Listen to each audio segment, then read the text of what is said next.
Hey there, hi there, ho there, and a gracious good Saturday morning to you, and hello. Welcome back to another exciting edition of the Cardinal Couple Radio Hour podcast, where we bring you the joy and excitement of UofL women's athletics. We maybe got a little excitement going on today. Uh, we'll get into that a little later on in the show. In case you've been under a rock or asleep or camping out in Saskatchewan, the Cards volleyball squad is playing for the national title tonight. They're going for the natty against the Texas Longhorns. So we'll get into that a little bit later on. We'll also try to talk a little basketball near the end of the show, but we are going to, I'll warn you in advance, make this a big volleyball broadcast today. It'll probably take up the majority of the time, but that will be fun because we've got somebody on site and everybody else has been covering it and following it very intensely as the Cards have marched their way to the final game tonight. But we do have four in the house this morning on the broadcast. Let's kind of start with our guy on the scene up in Omaha, Jeff McAdams. Jeff, you've had a pretty dull week, huh? Oh God, I'm exhausted. I'm a bit sleep deprived. I only got about 4 hours of sleep Thursday night after the semifinals, and I only got about 6 hours last night. But that was my own dumb fault because I was out, being social with people. Uh, but yeah, busy day today. I drove up mostly Wednesday, most of the way Wednesday. Finished it up Thursday morning. Um, yeah, it's I've been on the go pretty well. Being a like extrovert, which is not my normal state, right? So being out visiting with people, being gregarious, just even we were talking before the show, even just walking through the lobby of the hotel, people greeting me and seeing my UofL shirt on and go Cards, thanks, you know, uh, just trying to convey information. I have connections with the alumni office, who's the woman with the alumni office, is a good friend of mine that's organizing a lot of the events, and the families and the program a little bit. So I'm like trying to make sure everybody's getting all the right information about what events are going on. So yeah, it's just been really really busy, delightfully so, wonderfully so. But yeah, I'm pretty whooped. It is perhaps a once in a lifetime, although we hope not in your case, opportunity to get in there and kind of mix and mingle in a championship game venue and scenario and all such. And I'm sure there's memories that you'll take with you for a very, very long Yeah. time and certainly have some fun out there. Uh, one would think to themselves, gee, he's spending 72 hours in Omaha, that poor sucker. But no, it's exciting out there these 72 hours, Yeah. and Jeff's having a fun time. So And there's some carry more on with it. to go. They've got, Omaha's, you think of it as kind of flyover country sometimes, right? And, I'm not a big fan of that appellation of things, but they've got a nice little entertainment district. They called it the old market area. And it's in the, kind of downtown area. It's pretty nice. There's a lot of places to go. Good food to be had. What's wild is they probably have as few things as there are to thank the NCAA for. They probably have the NCAA to thank for Yeah. Omaha not being, what Yeah. people think it is, just Yeah. because of the annual baseball tournament. Right. The baseball tournament, I'm sure, has an impact on that. Always the CHI Center where we're playing it has been a multiple time host of events, and even volleyball in specific. So, yeah, it's it's a it's a nice place. I've actually enjoyed it. Nebraska being what it is, Jeff's having a big time out there. And we just want you to have a little more fun, if you don't mind, sir, and celebrate after a Cardinal win tonight. Yeah, Uh, that's the plan. can we ask you to do that? Would that be Yeah, okay? yeah. All right. They're already kind of making plans for what sort of after match celebrations might happen. So contingency plans are in place.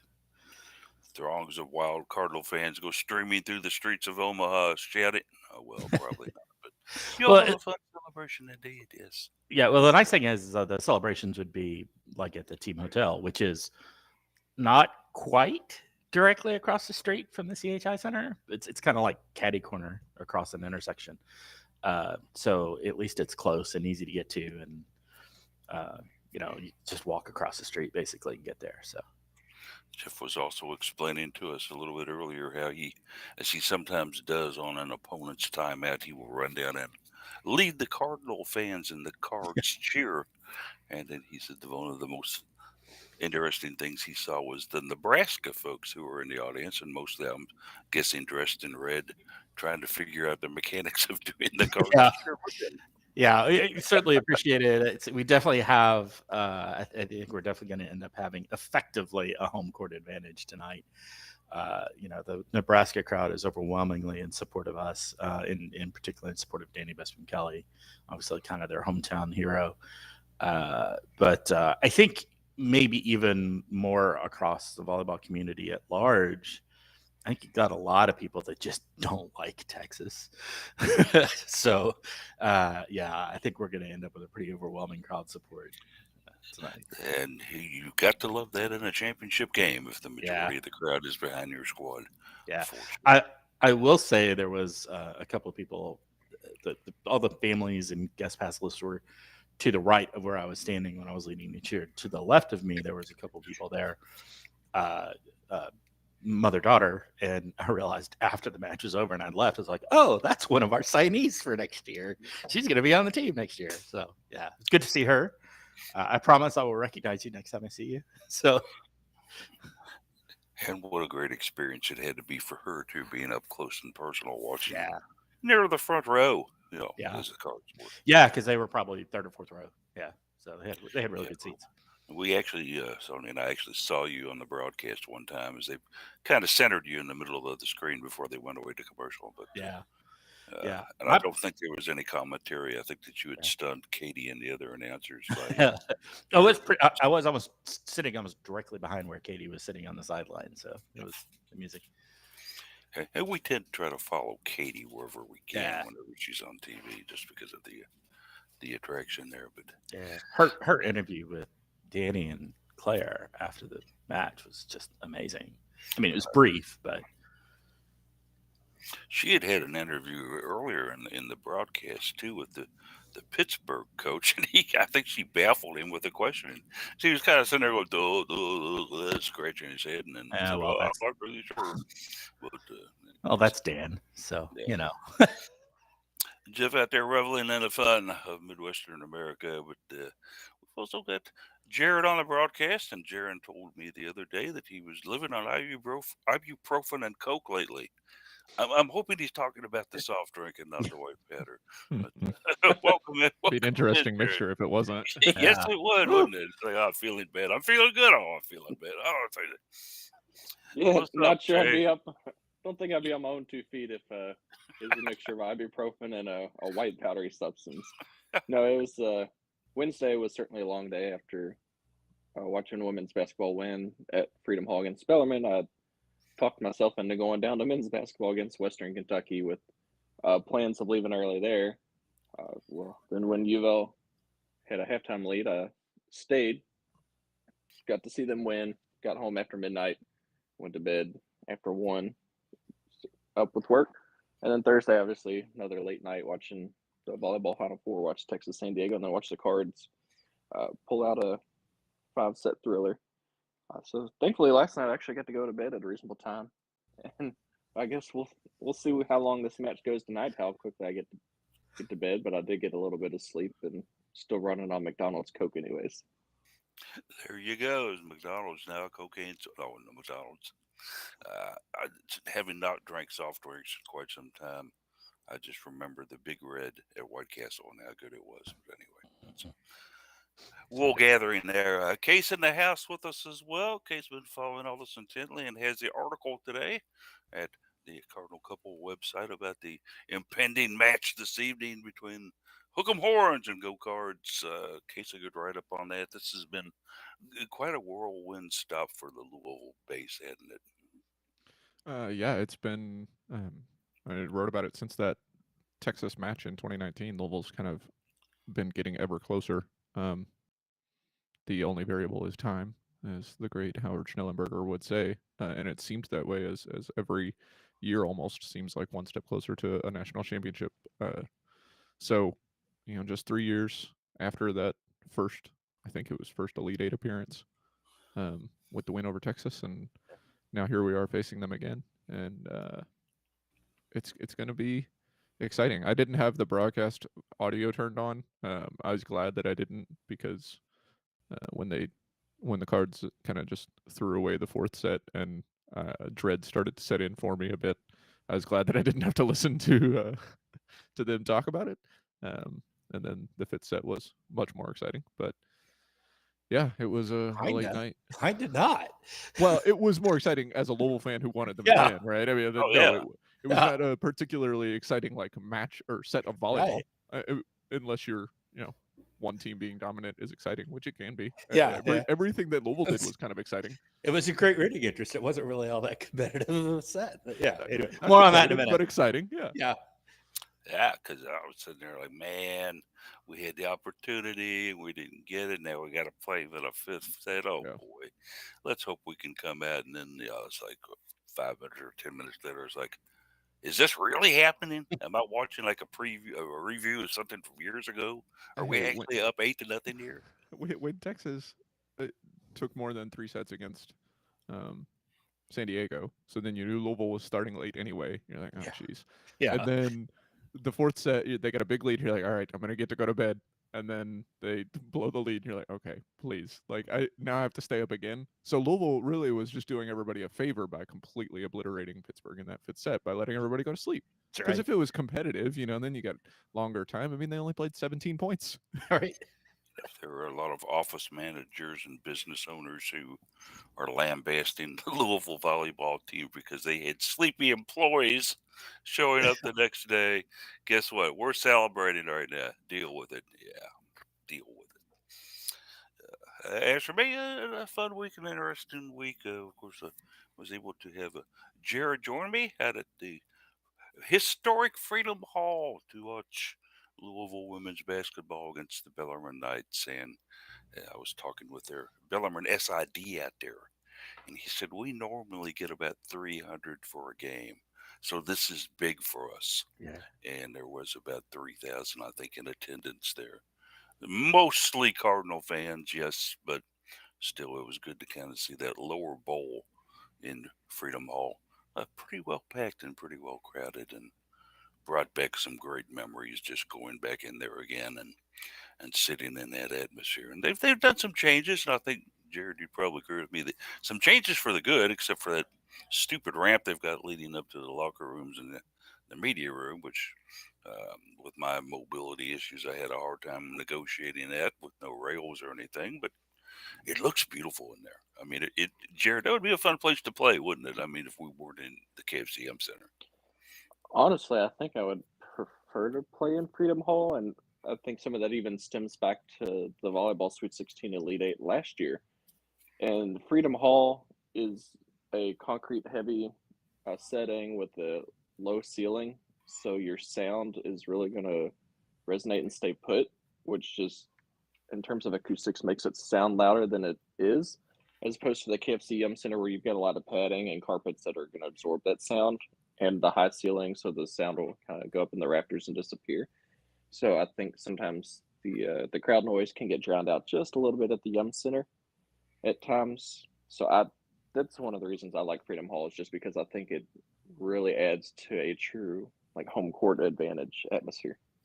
I think one of the things they do need to do, if I might make just one suggestion to the folks that operate Freedom Hall, is work on your speakers and microphone systems, because the pep band and the announcer and stuff like that were coming through just a little bit starchy and staticky there. It wasn't very clear like we're used to at the KFCM Center with it. But I noticed that, at least. Maybe you didn't notice it, Jared, but I did. It was kind of bad. Yeah, it came across a little harsh at times. It reminded me similar of the audio system at Memorial Coliseum in Lexington. Well, I mean, the Yum Center does have like a multi-million-dollar Yeah. sound and technology package upgrade. I don't think it's fair to compare. Yeah. There's a lot more money invested in the Yum Center. And I'm certainly sure that when they have the cattle shows out there, the cows would appreciate clarity and diction of their introduction. No, I'm just kidding. The farmers would love to know what the actual auction price is before they bid. Well, Listener, I you can can't understand that anyway. Yeah. anyway, it was a lot of fun that we had out there, and then certainly watching volleyball, and I did watch both of the games. I was hoping that Texas would get by, but you kind of had to cheer it a little bit for San Diego, the underdog, coming up there and doing so much and playing so hard against Texas. But I wanted Texas again in the rematch once they sealed their part of the deal. Of course, stayed on hand to. I watched the Louisville game and enjoyed the broadcast. Always enjoy seeing Katie George as a part of any broadcast team, no matter what sport it is. And since volleyball is certainly her forte, they're the one that she knows the best because she played it, was always good. And her interviews, as Jeff and I and the others were talking about earlier, were classic, especially the one she did with Dan Fisher, where she basically left him as a stuttering fool. Okay, so much. If you can't say something nice, I'm gonna be quiet. I don't think he's listening. Yeah, probably. Dan's probably not tuned in. I'm not the biggest fan of Dan Fisher, so I'll say that. And Dan, I hate to tell you, but the '60s look with the He- green back hair and the part down the side is over. He Okay. looked like such a dweeb. Yeah, he did. He Like looked on like TV, he just looked like a dweeb. He looked like you know who he looked like? Marty McFly's dad in Back to the Future. and he looked like he should be in Revenge of the Nerds or something. You know, I mean, he's one of the characters. He really did. I will say his players love him though as a coach. Well, of course they do. give He's him a that. nerd. No, No, I'm just kidding. He seems Yeah. like a good coach. Yeah, and I will absolutely give him credit as being a very good coach because he takes a lot of players with maybe not top talent and turns them into a really good team year after year. So from that perspective, he certainly does a really good job coaching that team. Yeah, the girl he brought in from Iowa. Yeah. and I can't remember. Pizarro. Yeah, Yeah. Zero, yeah, the big killer in Yeah. that they had there. Just great. Yeah. She was a girl who wasn't making much headway at Iowa, but Yeah. once she got to the Pittsburgh University squad, she blossomed into her own and has become quite a player. So sad that Pitt's gone. Bye bye. See you later. Hey, we'll catch you in conference play next year. Don't let the door hit you on the butt on your way out because the Cards have got a date with Destiny tonight. And as Case put in his article today, and we'll kind of start on that. Jeff, we got the Horns, Hook 'em Horns, 8 p.m. It promises to be a classic in Louisville, maybe an underdog in this one. What do you think? Yeah, I think generally in the volleyball community, they think of Louisville as the underdogs. Obviously, it's overall one seed versus overall 2 seed in the tournament, so not like massive underdogs here, but the underdogs. And some of that I think comes from there's this like I've been calling it the Logan Eggleston coronation. Logan Eggleston is a very don't want to take anything away from her. She's a very, very fine player, but everybody all season has been talking about how great she is and putting her up on this pedestal. And I think that goes for Texas in general as well. They are undefeated, right? Or excuse me, almost undefeated, right? They're good. They are very, very good. I don't want to take that away from them, but Their loss is worse than both of Louisville's combined. Yeah, looking at RPI. Yeah. So I think it's a little overhyped, but I think they're a really good team. I really like our chances, right? We have to come out. We have to play well. We cannot slack off. Absolutely, Texas could win this really well, but I like our chances. I like how we match up with Texas. And the big one in my mind, the big factor in my mind is Texas is a very slow team as far as their sets. You've heard me talk about teams playing fast, where they keep the sets low, they shoot them out to the side and keep it really quick. So you have very little time to get your block set up. In Louisville, we have for many years now, we have lived and died by our blocking.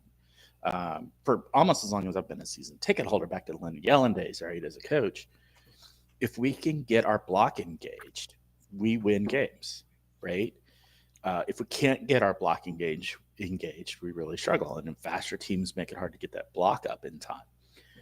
Texas is so slow that the PK and Amaya Tillman are gonna have they could take a leisurely stroll out to the pen and be ready for blocking with Texas because they got time to grill a few burgers out there. Right. Yeah. So I expect our blocking to be hopefully really, really good tonight, and I think that's going to really shake Texas up.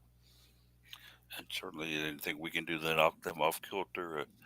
Someone on the Cardinal squad who will probably be quite excited to play them again would be Miss Eichel Jones. Back in the 2019 matchup when the Cards knocked off Texas on their turf, Eichel had 24 kills and 4 blocks in that 2019 matchup. So, Jared, I would think that Eichel's got such a wide-eyed smile anyways. Probably eyes are just bulging out at the anticipation of playing Texas again, eh? Yeah, funny enough, I just pulled up the box score from 2019 just to see what Aiko did. She had 23 kills, 5 attack errors on 48 attempts, 375 was certainly an incredible attack percentage. Good stat line. Yeah, only overshadowed in terms of attack percentage by Anna Stevenson, which we all know how incredible Stevie was in her time at UofL. But yeah, Well, that's I think that's Aiko- also middle versus right side hitting too. It's middles are always going to be a little higher. But yeah.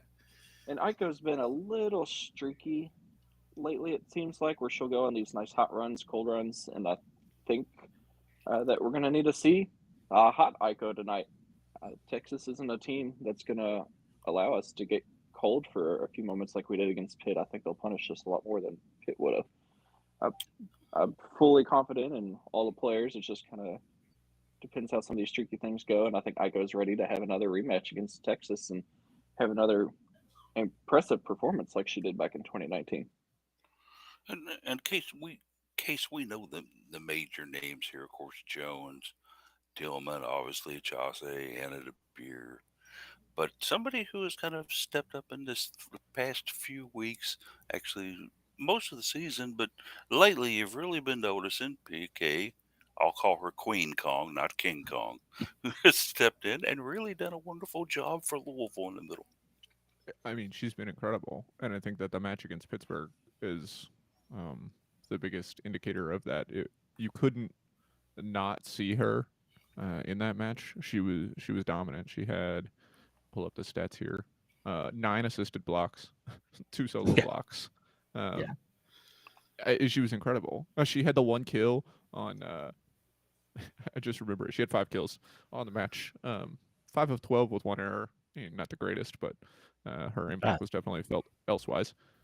She had 1 kill that was it was on the second hit, and I think everybody just expected her to set it, and she just kind of ran up and bopped it over because nobody on Pittsburgh was paying attention. She just found a corner, and I think even everyone on Louisville was surprised that she hit it over instead of setting. But you can't really complain if you win the point on it. So, like I said, 11 blocks contributed to in that one. I'm trying to find the Louisville write up because I know they've said she's got 25 blocks on the tournament, along with 23 from Amaya Tillman. They're playing really well in the middle, and the outsides have been doing really well on the block as well. DeBeer with 9 and Chauncey with 10. So Louisville's been kind of all over the place on defense, and PK has been a big part of that.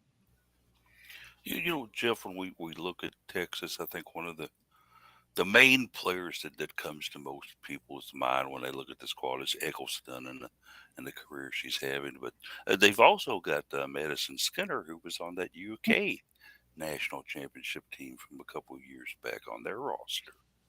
Yeah, absolutely. She's a very fine player, and I'm not sure what happened at UK that she left there. Obviously, they were doing very well there, but she wanted to go to Texas and has done very well.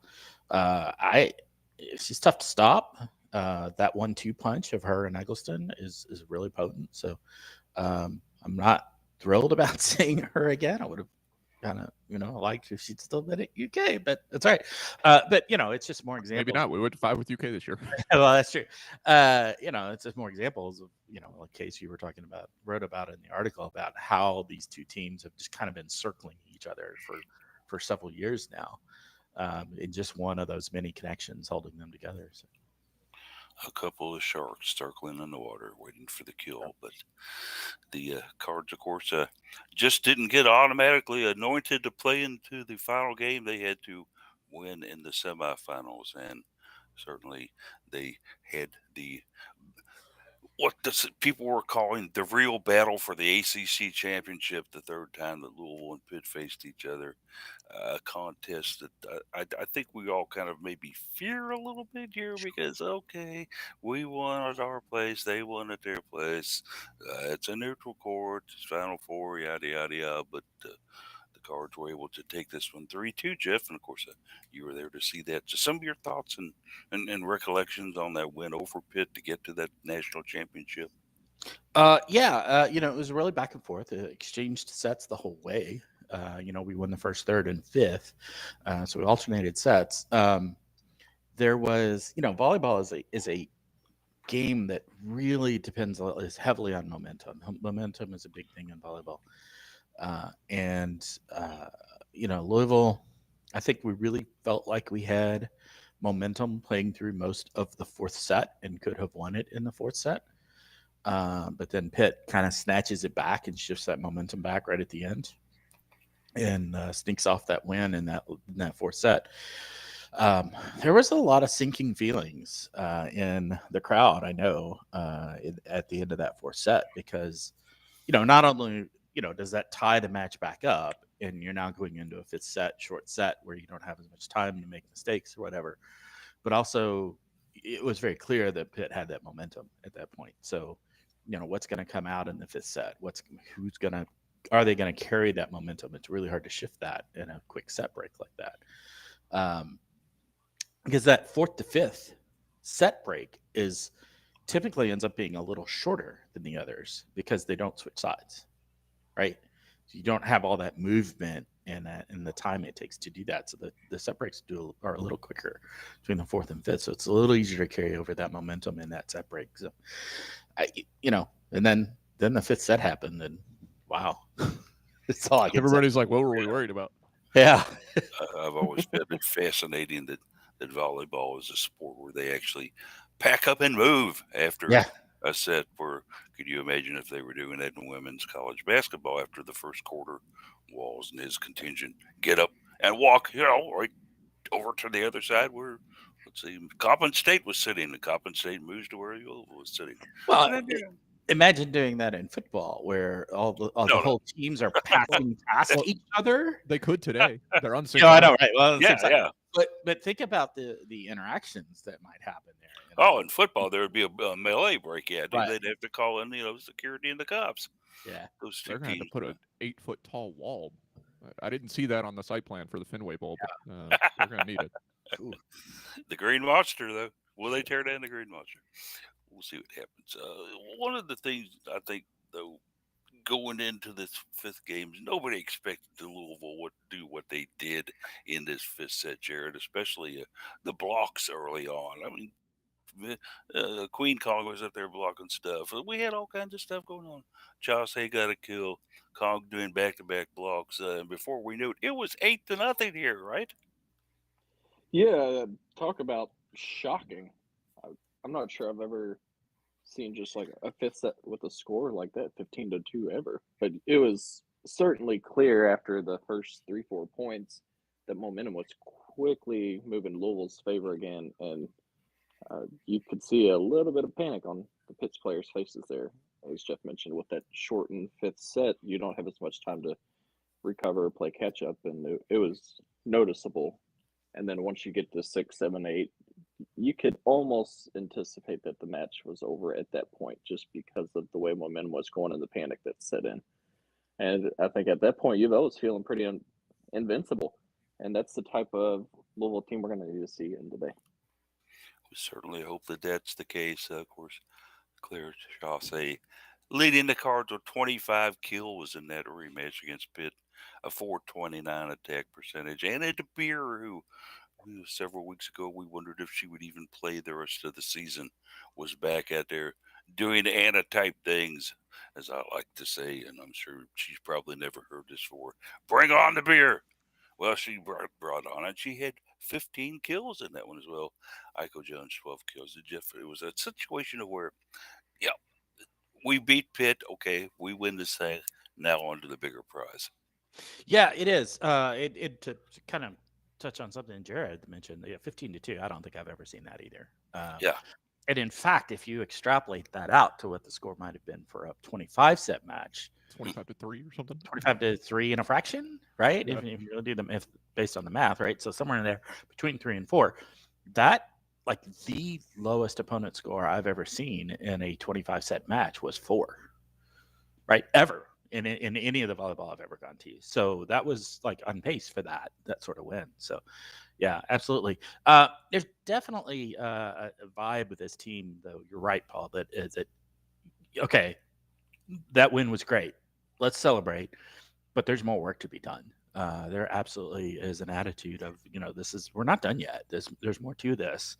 We're not going to be happy with what we've accomplished so far. We're gonna be happy, but not just be happy to leave it as it is. There's more work to be done. Assad Ali, he does so many of the videos, has been posting that after every posting of, it's like nope, not done yet, type of animated GIF. So I think that really captures kind of the attitude of the team. Yesterday, I think they took some time from some of the interviews we heard to let it set in. Hey, we're playing for the national championship here. That's a big deal. That's amazing. But oh yeah, okay, let's go watch the game film. Let's go do serve and pass. Let's go stretch and get warmed up. And I'm sure they're not doing heavy practices because don't need that at this point. But yeah, turned ankle or right, sprained knee or anything, overdoing it in practice. yeah, Right? kind of a walkthrough sort of situation. Yeah. So yeah, they're absolutely they're not content with what they have. They're still fighting for one more win. Yeah, and I'm going to ask you just another one here, Jeff, real quick. We know the major names on this Louisville volleyball squad. Of course, you've had Iko. Maya Tillman is one we don't mention a whole lot, but certainly a very integral and strong part of this team. We've mentioned Kong. We've mentioned Chauncey. We've also mentioned Anna De Beer. But who are some of the players that maybe are just a little bit in the background that could possibly be big in this match coming up? The ones that we don't always gush out about when we're talking about wins. Well, the big one that you're not naming there, and that this is typical across volleyball in general, because of the position she plays, is Elena Scott at libero. Right, liberos and DSs never get the respect that I think they really deserve. Elena gets shouted out a lot, right? I don't know if you remember back when what was the match that Paul Sunderland was calling. He was gushing about her, deservedly so. She's a phenomenal libero, and I think she's a critical part of this team. That I think a lot of people do overlook a little bit just because of that position. She is flying all over the court. She is digging up balls. She's our secondary setter basically on the floor. I was out with some of the families, and one of the parents was coming to Elena's parents that they had gone back and rewatched the match from Thursday night and counted the number of times that Elena Scott hit the floor going after balls. And it was like 108. So it was, yeah, she's all over the place, right? I mean, just amazing. That just, yeah. So, the liberos get short shrift in all American teams and stuff like that. Usually they're getting a little better about that now, but she's amazing. So the big thing I think for us is that secondary setter role, because she has been a setter in the past. That if we have to have the libero take the second ball and do the set, a lot of teams at that point in that situation, they're going to bump set over to the left side. You set up your block and you crush the block. Well, with Elena, we still have 3 offensive options, right? She's probably not going to set middle, right? Because that's not really easy to do from a libero position. But she can go left side, she can go right side, she can come and still have a back row attack very effectively with her setting, because she has those skills because of her background in it. That's a big weapon, right? Because a lot of teams will attack the setter to take them out of the set and make the offense more predictable. We still maintain 3 options on attack when Atlanta has to set it. That's big. I think that gets way underappreciated. And such an interesting story on her as well, that when she enrolled in Louisville to play volleyball, she had to be talked into playing the role that she plays now. She was not a libero in high school. Danny Busboom Kelly basically had to come to her and say, hey, I need this. Will you do this for the team? Well, the rest is history. She's certainly doing it and doing it quite well. And for someone that didn't play defense in high school, like primarily, her defensive skills are incredible. I mean, we talked Yeah. about her as a secondary setter, but you talked about her being all over the floor. I mean, many of the highlights, if you look up like craziest plays from this season, are Elena Scott driven. Yeah, absolutely. Yeah, and I think there's an interesting, Casey, a lot of your articles talking about bookending and ties of that. I think there's one here too, in that Paul, you mentioned that DBK goes to Atlanta and said, "Hey, we need you to do this. We need you to put you. We need you to put you. Will you do this?" That bookends from Danny's career when she was at Nebraska. She was a setter at Nebraska for 3 years, and her senior year, John Cook came to her and said, "Hey, we need to move you over to libero." She didn't want to.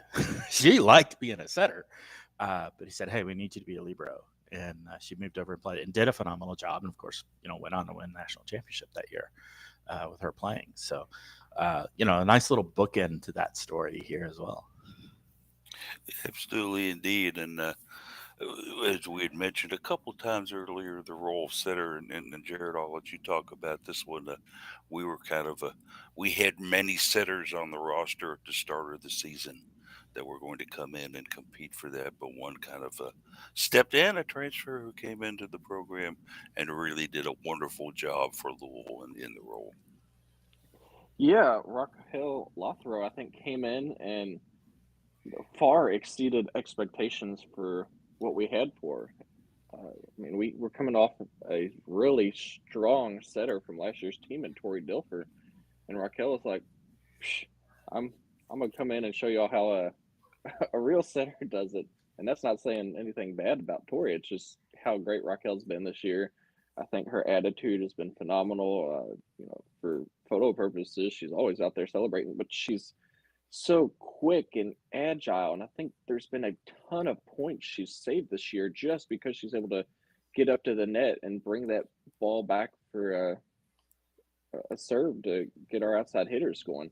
And she's got a pretty good joust win percentage this year too up there at the net. I don't think I saw her lose until Oregon and Pitt, where she lost a couple jousts, but for the most part, she's commanded the joust really well, and she's been a big part of the team on why they've gotten to the championship game appearance today. And certainly one that I think Cardinal fans didn't really know what to think at first. A lot of people were calling her Lazario and things like that, and Lazaro until they finally got the correct pronunciation of the name straight and everything including else. the PA announcer Thursday night, which annoys the crap out of me. No. You should get people's names right. No. Especially at this level, you've heard these names all year. You've got a pronunciation sheet right there. It's not that difficult. You've got a sports information director there to help you if you need it. Exactly, you do. Yeah. One of the fun things that I still do in a joking manner with Nick Curran, who calls the Louisville games, women's games on the radio, I say, "Have you got any pronunciation problems here, Nick? Is there anything I can help you with?" And he'll say, "Yeah, let's go over some of these girls from Hungary." Yeah. Like, no, that's up to you. I'm not going to get there. You come up with a nickname for each one and go with it, okay? That's fine. But certainly one that's really been in. And let's, while we're bringing in players, my favorite redhead on the team and the one that I love so much, one that has been with the program forever, Alexa Hendricks here, has been incredible in her role as a part-time but very, very important member of the Cardinal rotations. Just thoughts on her? Yeah, I'll go in. Alexa's been a player that I don't think has ever really been one of those prime in the spotlight players during her career at UofL. She's never been really a starter, but when her name has been called and when she's been asked to do something, she's been more than happy to step up and go in there and do that. So I would call her more of what I want to say like a role player, but she's been a crucial role player. She's provided a good lift for the back row, and at no point has she ever complained about lack of playing time. And I think her character stands out quite a bit. One of those players that you sometimes kind of forget about until you actually see her in action out there. And then you remind yourself, "Oh, yeah, God, she's out there. She's great." has done a good job for the Cards as well. And I think from either I read this or maybe Jared told me this. I can't remember where I got it. That at one time she was planning on possibly transferring, going into the portal after her season here, but since has kind of said no. I think I'm just going to go ahead and retire from the sport and go out to I think it was Colorado with her sister or something. Yeah. Mhm. Yeah, they're looking to move at Colorado sometime in the spring or early summer. Yep. Certainly, it's nice out there. I've got some friends who live out there in the Boulder area, and also some friends in the Denver area, and they love it out there. Yeah. So It's for been sure. interesting out here seeing the people that come to support some of these players. Alexa has a trio of friends that are out here, and they were high school friends of her, and they like one goes to Bellarmine, one goes to Kentucky, one goes to some other school. I don't remember what she said now, but none of them are UofL students, but they're all out here supporting her. So it's nice to see. And then like Raquel, she's from Malaga, Spain, and she, her parents were able to make it here for senior night, make it to Louisville for senior night. But then her mother was able to make it out here, and her sister are here. So, delightful to see them here as well and be able to support. It's always fun to hear these sad stories, I think, about the Cardinals and their family and fans that are present out there. One case that we don't talk about a whole lot either, but comes in and does some very, very specific things for Louisville is CC Rush. Danny will insert her into serve, and she certainly had some great moments over the years for Louisville as well. Yeah, she's been pretty integral this season, despite the low, I guess, statistical standout. I suppose she played in all 3 sets she played in 3 of the 5 sets on Thursday and didn't record a stat, which is a bit interesting to do so much.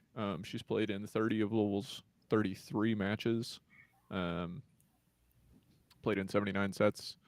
She's come in, like you said, has 11 aces, which is, can I not sort by stat anymore? Wow. The Go Cards stat, the Go Cards website, for all its improvements. Did I change that?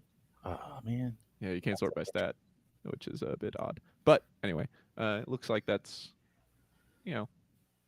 it's definitely among the top 4 players that play as few sets as she does. Let's put it that way. Players ahead of her include, players that have played all 33 matches. But when she comes in, you know that you can get a good potential run out of her. On the topic of aces, Elena has 13 in this tournament so far, which is crazy. And I am asking TV directors to stop doing the behind view, the point of view angle for serves for Louisville, because I cannot remember a single time that they switched to that view that Louisville didn't immediately hit the ball right into the net. It's like 100% service error percentage whenever they switch to that view. Like as soon as they switch, I'm like, oh, it's going to be low. It's going to smack right into the net, and it does. I think Elena's got one like 3 serves in a row on Wednesday or Thursday, and then they switched to that and just right into the net. I was like, man. But so it's like when a football commentator's like, "Oh, this kicker hasn't missed an extra point." Yeah. Curse to the commentator. Yeah. Tom's 10 for 10 from the free throw line as he steps up through and clang. But I think ESPN was even advertising you could watch the match on ESPN Plus online, of course, for a fee. And I think that was exclusively a high res end zone view or something. The way they were advertising it, I didn't switch over to do it because I'm like you guys and probably a lot of others. I hate watching a game solely from the end zone view in volleyball. Or in basketball. Yeah, it's in good. Basketball, I'm okay with it. I love it in football. I loved watching the game from the end zone. It's of football. It's good if you're trying to follow the game and understand what's going on and see the motions. Horizontal movements. Right. It's much easier to see from the end zone. So a lot of coaches, when they get scouting film, they'll be getting it from the end zones. But for TV, it's awful. It's just not there. Yeah, I think I'd rather invest. Like you can't see where the ball is. Right. We need to invest that money into better frame rate video camera Oh, for I was, replay. I Been was just gonna say ranting we've about got that all high res cameras everywhere in the arena except for on the pins where they need them. Well, I mean, they're plenty high res, but they're 3 Yeah. frames a second. Yeah, you The can't slow it ball's down at all. stretched out 6 feet long because it's in one frame. Well, we Yeah. could watch this. We could watch this at regular speed, or we can freeze it anywhere from when the attacker hits it to when it's 4 feet behind the blockers. Right. Which one do you want? Yeah. Like, They need Yeah, they need higher yeah, FPS. slowly beginning to figure out the mechanics of showing volleyball to a nationwide audience. And Apparently, from what I'm hearing from like Volley Talk discussion, apparently BYU has like the most amazing replay cameras and systems. So I may go back and watch some of their games if I can find some just to see, because they apparently are just stellar out there. It's like, let's get what they've got.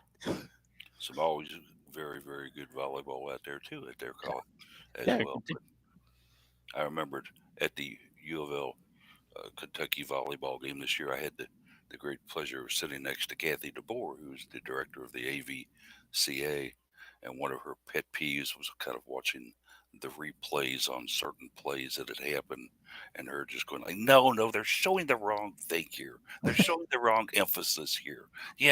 This is how that actually started. And I learned quite a bit in just those couple hours sitting there next to her about how she watches a volleyball game and how she sees things. And I'm thinking to myself, she's the executive director of the sport. Maybe you ought to listen to her here, Paul. She might have some good points. Yeah. And learn quite a bit from her. But all right, others that we have not talked about a whole lot, but have certainly been integral. And Jared, we certainly had somebody step in and perform admirably once Anna DeBeer went down for a while. Let's talk a little bit about her, Nina. Yeah, Nana Mbanu, just as soon as her name was called, she was ready to go. It really reminds me of a few years ago when Melanie McHenry went down. I believe it was 2019, and Claire Chausset's name was called, and she was ready to go. Kind of a similar situation. Only difference is DeBeer came back from her injury, and McHenry had a torn ACL. But even now, we're still seeing Nina get a few looks here and there as she's become more involved in the substitutions and rotation. And it's good to be able to rely on players that aren't your starters, but know they're going to come in and still pretty much just not miss a beat. And you can keep on moving. There's a strong depth with this Louisville team, and it's setting Nina up to be one of the top outside hitters for next year, because most likely she's going to replace Claire Chausset in that position. So a lot of good experience to work with now, but I mean, she already looks like a natural out there, looks like a pro. I'm enjoying watching her play. Nina's graduating. Yeah. Oh, she is Yeah, graduating. she is. You're right. She's They out and gone. recognized her. It's gone. Yeah. Another player who doesn't maybe get quite the press clippings and lauding that the others do, but has been an integral part of the team. Just maybe we can talk a little bit about Aiden Bartlett. Yeah. It was funny as Jared was talking about the depth of this team and so many different positions that I'm sitting there thinking, well, except for DS, we don't have many of those. Obviously we've got Elena as our libero. We've got Alexa Hendricks, we talked about earlier, playing DS, and then Aiden Bartlett playing as DS. That's it as far as our DS roster is concerned. And Aiden has come in, for a lot of times she'll come in for Aiko. Sometimes she'll come in for Claire to serve. So Aiden's a better server than Claire. I always talked about the distinction between Alexa and Aiden is that Alexa gets to more balls, but she's not necessarily as on target as Aiden. If Aiden gets to the ball, it's going where it needs to go. It's on. She passes dimes, man, all the time. She's very, very precise. She's just not quite as mobile as Alexa. So that's kind of the comparison between those two. They both come in. They both do really well. Aiden also has the benefit of Alexa being a pretty good server. So she ends up being a serving sub a little bit as well. Kind of like CC Rush does in that role. So yeah, she's amazing. She's great. I think we get her back next year, which is great. Regarding depth, obviously Alexa, we talked about, is graduating. We do have 3 coming in as signed freshmen in the signee class. So we'll see how they develop as freshmen too. So someone who started the season but has kind of seen her playing time diminish a little bit. Was very integral early in the year. Was a 6'6" Kara Cressy in the middle. That star was burning pretty brightly for a while. What happened in this situation, Jeff? That was a position battle from the get go between PK and Kara, and it lasted most of the season. Still not completely sure it's done, but it definitely was a very very real. I don't say brutal because it was very familiar. The teammates, they're supportive of each other, but they were both competing for that spot. Again, kind of comparing the two, like I was just comparing Alexa and Aiden. Kara tends to be more of a blocking middle blocker emphasis, while PK has been a little more offensive for most of the year. PK has developed her block, as we saw last Thursday night, with participating in 11 of them. There is a really, really impressive stat. So I think that's probably why she has kind of won out in that spot. But every player on that team will tell you the practice court is where they get better. And they get better because everyone is so freaking good, top to bottom, that they need to be at the top of their game, or they're going to end up being replaced because there's somebody else there that's ready to go. Again, speaking a little bit towards what's coming next year, of course, Amaya Tillman is graduating. She's going on. She's going to focus on her studies, which leaves us, you think, with just two middle hitters, but we've got a redshirt freshman and Hannah Sherman, who hasn't played, so she's not really contributed this year so much. But we're going to have a position battle there again next year with those three.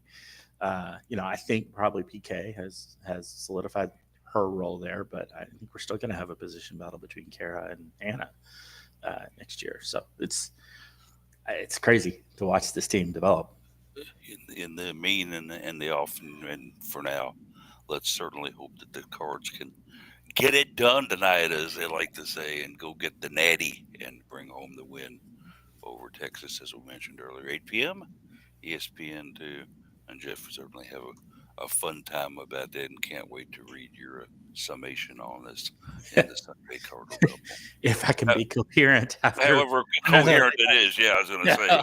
Tune in to the cardinalcouple.com at 1 p.m. Eastern tomorrow for Jeff's write-up. Oh, God. Championships through the eyes of bourbon. No, I'm just kidding. Good luck to the Cards tonight, certainly. Worth sharing for you back here home. Go get one DBK and bring one home, Anna. There is a watch party, I think, going on at, I think it's at 10 Cent Brewery. It's 10:20, I think. Or what was it? Is that what it's called? What is it? It's the new one on Baxter, went in place of the Heine Brothers there. Dude, I saw because I saw your tweet about the the real watch party being at Chai Health. Yeah. So, it'd be a cool place to go watch the game. We're both trying to find it at the same time. Well, I'm looking at Google Maps, and it still has Maple Street Biscuit Company, which hasn't been there. Oh, wait a minute. I'm not at the wrong place. I'm sleep deprived, I promise you. Is it the location there over in Butchertown, that 1020 Craft Brewery? 1020. Yep. It's that thing. Is it the Butchertown location, or is it the one on Baxter or Bardstown? Oh, maybe it's the one on Bardstown. Because they just opened that new location there, right? We're this is top notch. We're so not prepared. Anyway, look online, you'll find it. Check your other social media platforms as well. I'm sure there will be more about that as we get closer to the match tonight. Or just stumble into your local neighborhood bar and say, turn it on volleyball. Yeah, that would be great. Let's get the TV viewership numbers up. They've been incredible. Over 700,000 Thursday night. Let's get more TVs on this and watch more, get viewership numbers up. I think ESPN's been pretty impressed this year with numbers in the number of games that they've done. So let's get more volleyball on TV. It's fun to watch. People are figuring out. As the late Jimi Hendrix used to say, when they asked him what he wanted to see in the future and hear in the future, he would say, "Surf music, man. Play more surf music." Let's do that with volleyball. Let's see some more volleyball, man. Let's see some volleyball. But, with the little time we have left here, we do want to talk just a little bit about Louisville women's basketball. Certainly, the Cards played crosstown rival, the Battle Eastern Parkway, call it what you will, Bellarmine, and walked away with a 73-43 win. Jared and I were both out there for this one, and the Cards came out on fire and fuego, as they say, with an incredible first half where they held the Knights to just 8 points. Jared, that was quite a bit impressive, sir, was it not? Yeah, regardless of who you're playing at the Division One level, to give up only 8 points in a half or even 2 points in one quarter is quite a feat and a lot more difficult to do than one would expect. So you have to credit the Louisville defense there in the first half for what they did in terms of pressure, forcing turnovers. Never let Bellarmine get comfortable on the court at any point during that first half. And when the offense started as slow as it did, having the defense be able to come in and kind of cover for them allowed the Cards to kind of push for an early advantage. Unfortunately, second half, it seems like the defensive scheme either changed or just wasn't working as well as Bellarmine kind of got going. But even then, I think UofL was just much more in terms of talent and quickness, had the advantage there. And I think it was a case of where Walls was trying quite a bit of different combinations too, and although he did kind of come out with the starters to start the third quarter, he was making some pretty quick substitution patterns in there and all. Uh, Louisville obviously had a chance to go very deep into the bench, play a lot of players that are eligible to play. I did get some questions about Narika Kono and why she did not make an appearance, and I kind of had that same question myself, so I started kind of asking around a little bit and found out that Narika is very, very intent and concentrating on trying to get her degree right now and studying very, very hard for finals right now and had a lot of stress and things on her and just kind of told Jeff Walls that she wasn't making practices and she kind of said it wouldn't be really fair for you to throw me out there because I've been concentrating so much on practice. I mean, my academic skills, not my basketball skills. And And I I think you can go back to early season when Walls mentioned that a couple yeah, times with some questions. And I don't think there's any shame or anything wrong with a player choosing to focus on their academics. absolutely not. I mean, that's actually why 90% of the students are in college to get grades and move on in their lives. And Narika probably has come to the realization by now she's not going to turn pro in the WNBA. Although wouldn't that be cool if she did? So she wants to get that degree and possibly, I don't know what her future plans are, whether she's going to take that back to Japan with her or going to stay here in the States and practice it here. But certainly it's an admirable thing that she's going to the coach and saying, I think academics need to be number one and basketball number two right now, coach. And of Well, course, it's not just studying for not just that she was focusing on her academics and studying for finals. The game was actually during finals week. yeah. Yeah. And Scheduling is tough. Yeah.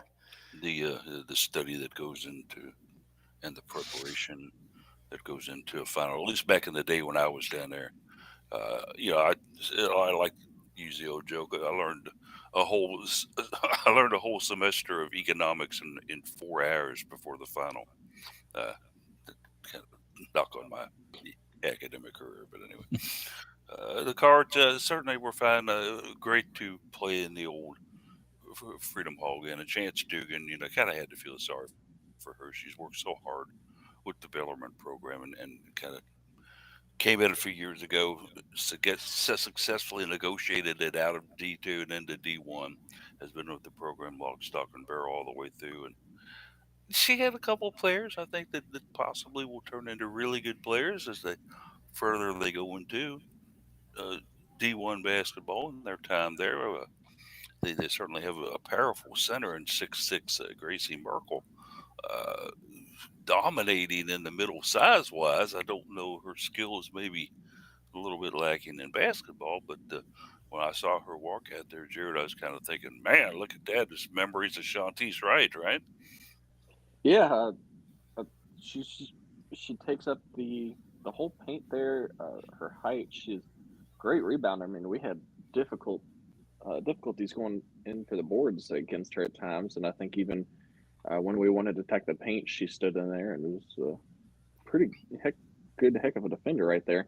I think what hurts her is she's certainly not a quick player, and UofL managed to wear her down with the fast pace uh, of the game at times. Yeah, once the Cards said, you know what we're going to do? We're going to run a little bit here and see if you can keep up with us. Kind of put her at a disadvantage, and then they had to kind of substitute out for her and bring in some players that were maybe just a little quicker to do that. But nevertheless, a nice 30-point win for U of L, and the Cards now will move on to a Sunday match where they're going to take on Pittsburgh, the Panthers. And Case had the write up today, and just some of your thoughts and impressions on this one coming up against Pittsburgh. Case. Yeah, didn't mention it too much at all, but Louisville kind of trying to recover a bit from their stumbles, the women's team, and getting into conference play can cure woes or make them much worse as it goes. This will be the second to last game before Christmas break. The schedule opened earlier. They play against DePaul on Wednesday. So a little road trip before the Christmas break, and then they'll play the week after Christmas. So, you look at the game against Bellarmine, in the first half was very encouraging, and the second half maybe less so. Losing a quarter after you held a team to 8 points in the first half is not ideal, but like we've talked about, Louisville was doing a lot with the lineups and maybe not as much heart in it in the second half there after having a big lead. And so you go into conference play, and it's time to kind of reset the season. The early season losses can be put behind you a bit if you can, beat Pitt, start your conference season 1-0, and then head to DePaul and get a win there before the short break and reset things. So Louisville's had pretty good luck against Pittsburgh in women's basketball in the past, and they've had pretty good luck against Pittsburgh this week. So we'll see if they can keep that up.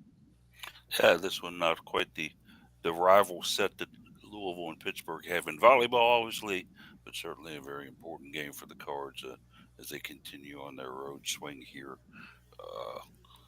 And golly, just taking a look here, it is already 11 o'clock. We have simply flown through the show here and covered a lot of things, mostly about volleyball, but certainly about Louisville women's athletics in general. And so I think we'll go ahead and just segue on into some final thoughts then and get it going with. And I think it only kind of be fair for us to start with the guy who's out there in Omaha, being a part of it and being a social butterfly. How about that, Jeff McAdams? Yeah, totally wearing myself out being a social butterfly. That's for sure. I'm very much an introvert, folks. It takes a toll on me, but it's great to do in the moment. I love it. I love being gregarious. I just need to go crash afterwards. So yeah, obviously I'm focused on volleyball out here. As I so often am, but definitely right now. I'll be cheering on the other teams playing today. I'll be with a lot of the families and friends and the community, the Louisville volleyball community that is out here, and just going to be a busy day of cheering and having fun. And I will relish being the only person in the car for a 10+ hour drive home tomorrow. I tell you that being by myself will help me a lot. Road therapy, as they call it. There you go. Case, big one tonight, of course, obviously for volleyball. Final thoughts, sir? Yeah, just a couple. The watch party is at the 1020 East Washington Street location of 1020 Craft Brewery. If you arrive before 8 p.m., you'll get a raffle ticket for gear giveaways. So keep that in mind, I guess. And my other one, I could not find an NCAA record, but I did find what is believed to be the world record for the lowest set score in volleyball, which came in the 2004 Asian Junior Women's Volleyball Championship. And the final score was Chinese Taipei 25. The Maldives won in that set. The next two set scores were 25-4 and 25-7. So tough look for the Maldives in that one. But yeah, that's the 15-2, quite a romp by Louisville volleyball. Something I know that I'll remember for a very long time. The way the Cards just dominated that fourth set, or that fifth set, excuse me, and made no doubt about who was there to go to the Final Four, to the Final Two. Jared, final thoughts? Yeah, quick shout out to everyone who graduated with commencement last night, including my brother, the fourth person in my household family to get a UofL degree, and the sixth person, with my cousin being the seventh next year. So we're certainly a UofL household. But also just want to emphasize how good of a problem it is to deal with the conflict of all these games on the same day for UofL, both across the women's teams and men's teams, and having a football team playing a bowl game that just kicked off. Yeah, you got basketball playing today, and you've got a volleyball team playing in the national championship. I mean, there's a lot of teams that are sitting at home with their butts on the couch right now, so it's certainly a good problem to have, and I'm glad we have that problem.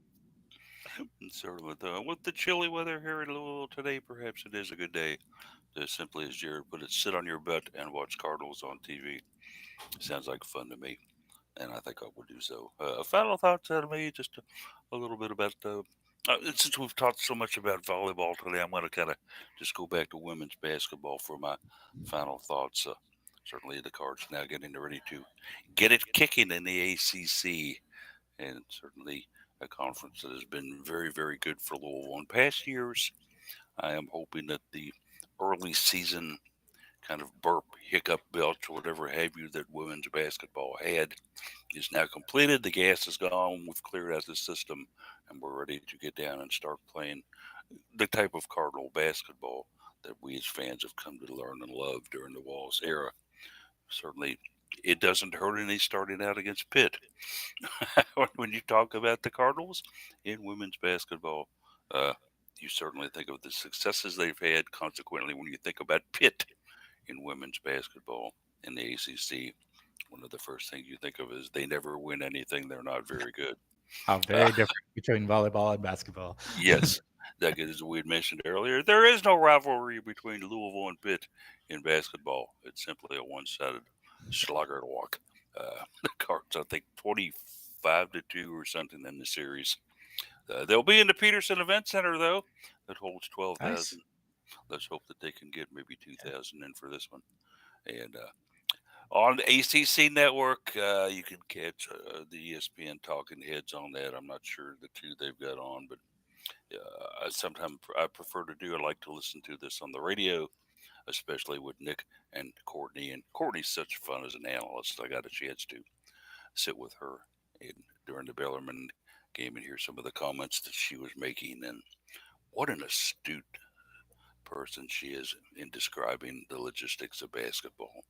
She not only played it well, but she studied it very well and knows the game inside and out very well.